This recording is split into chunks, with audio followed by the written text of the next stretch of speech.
Hello, I'm Drew Neiser, and I'm here with Sir Terry Leyhey, former CEO of Tesco, keynote speaker at the Smarter Conference here for IBM.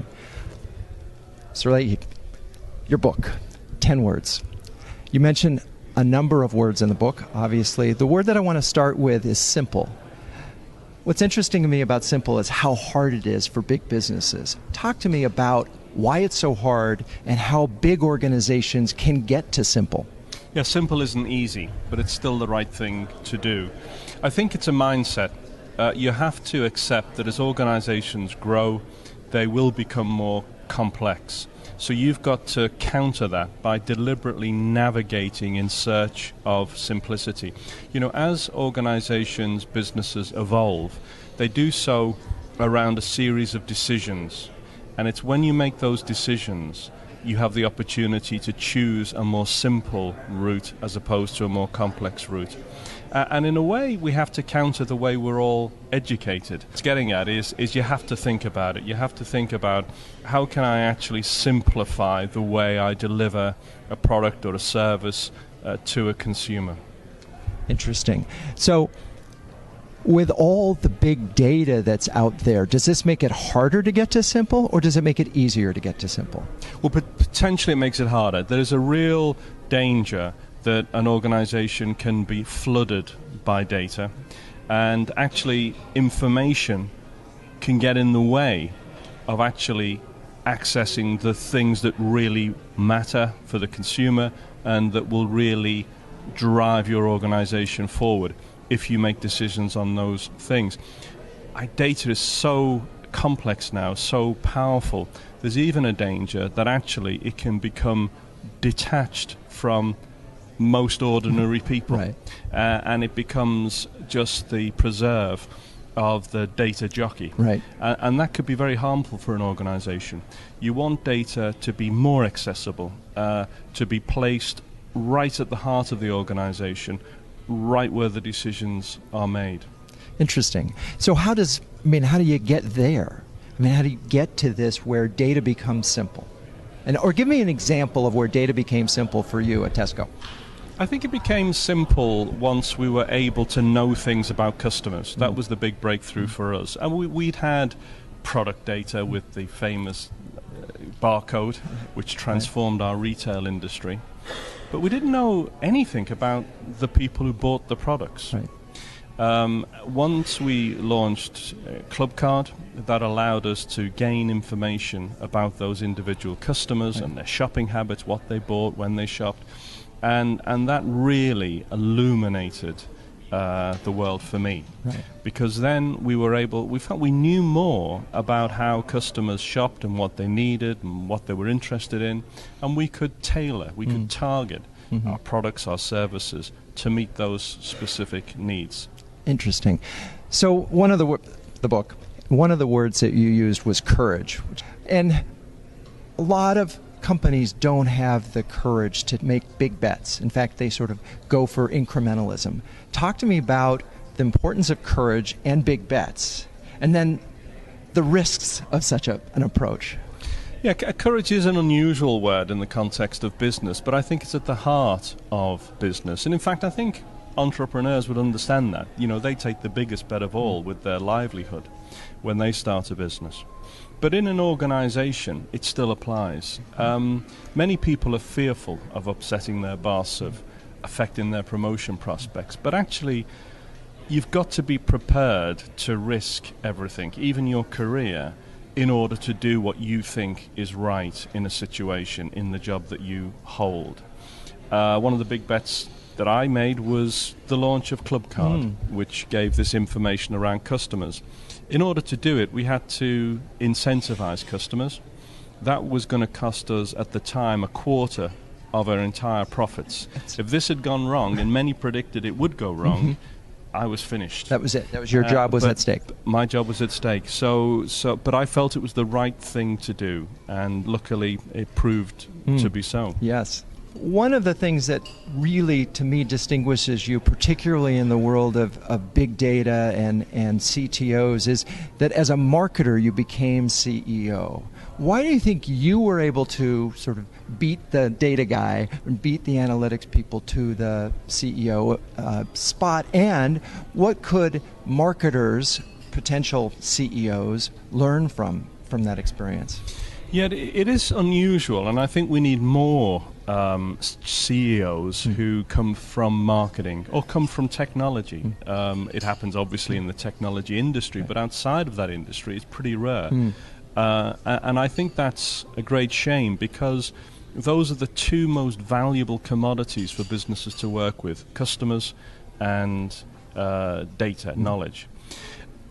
I was able to use Clubcard and some other innovations to be the voice of the customer in the business. So I was able to give leadership for the company from the marketing position.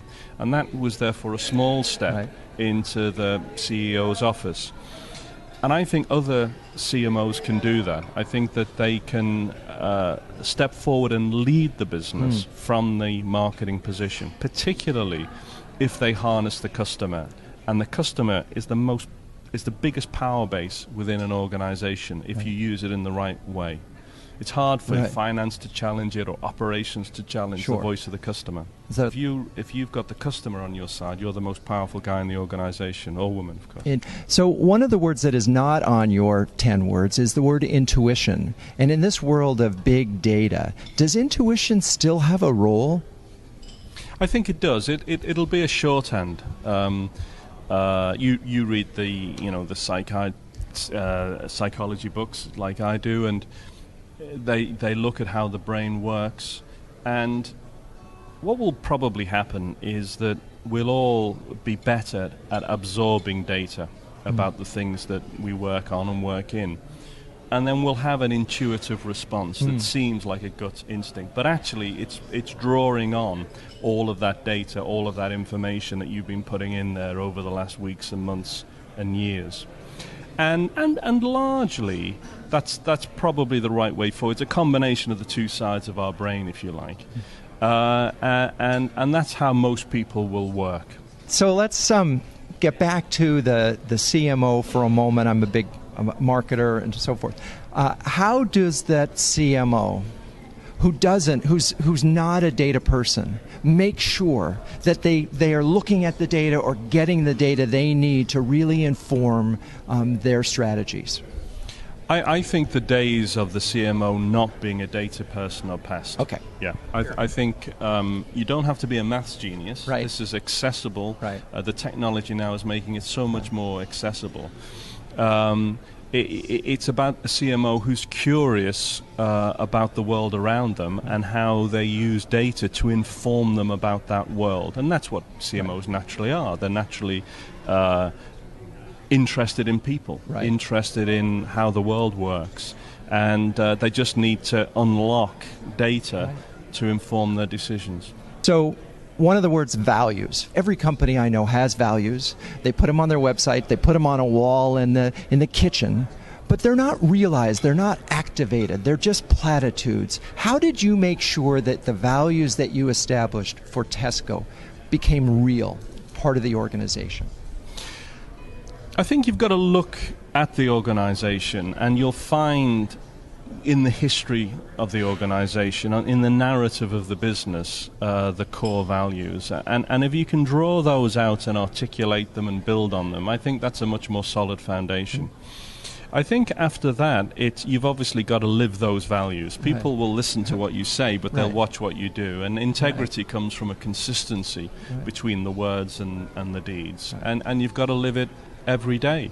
But it's incredibly powerful in business. As in any institution or organization, the foundation are a code of values that says this is what we're here to do, and in any situation, this is how we'll behave.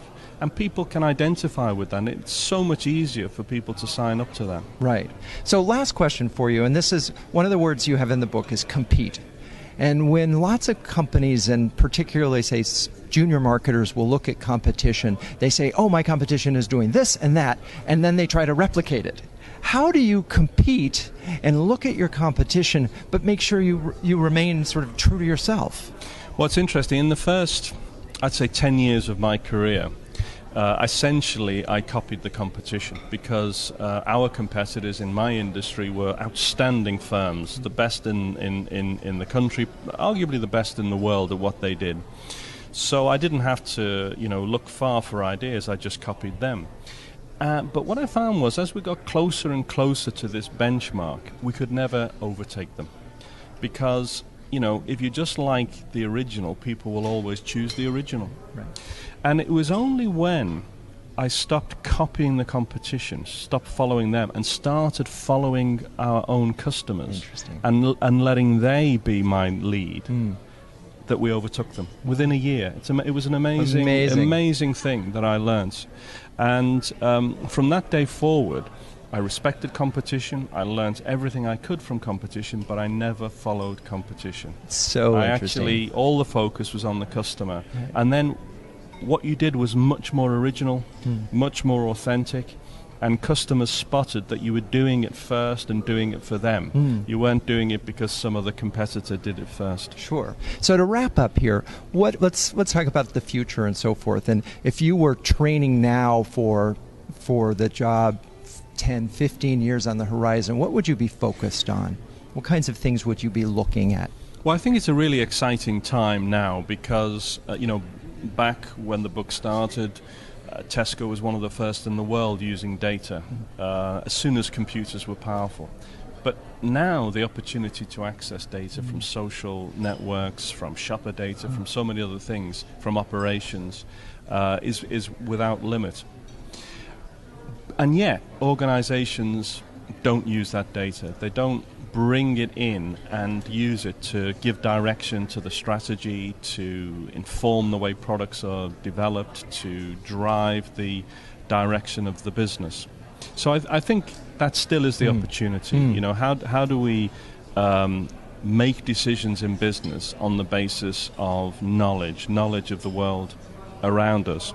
Well, at a narrower level, I think the really exciting thing now is that digital technology allows us to do so much more in marketing terms. If you can engage a customer so easily, it can be two-way.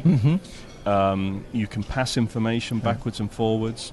You can incentivize the customer so much more easily with digital incentives in a way that was difficult in the past when you were using paper vouchers or free gifts or money off coupons or whatever. Amazing. So, Sir Terry Leyhe, thank you so much for joining IBM Smarter Commerce TV. Pleasure. It's been a pleasure, Drew. Thank you very much.